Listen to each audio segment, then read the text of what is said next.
Hi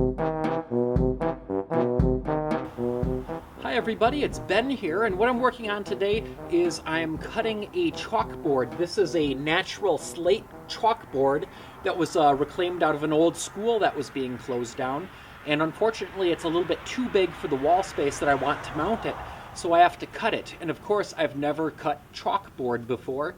I did call up a friend of mine who works in tile, and he said it shouldn't be too complicated as long as I use a carbide blade, and I already have an angle grinder, and I did find that to go with that I had a carbide masonry blade.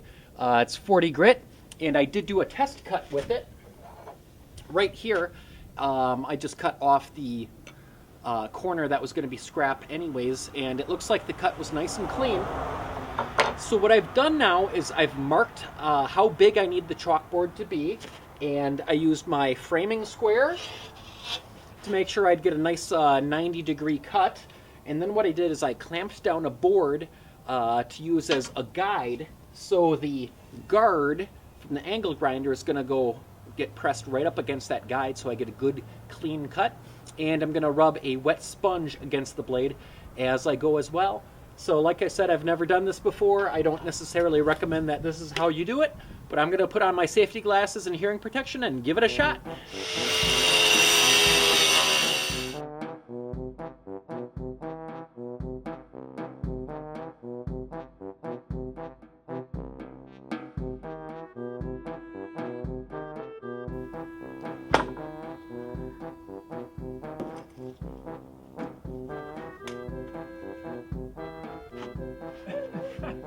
It's all frozen.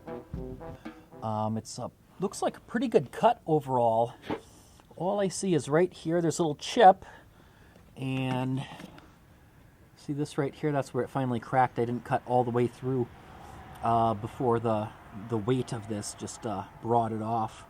But that's it. I can clean that up with the grinder real easy. Well, I would say that worked out pretty well, other than it being really, really cold out, and I was working with water, so the mud that's on there is actually frozen on solid right now, so I'll have to take that in the house even just to get it to thaw out.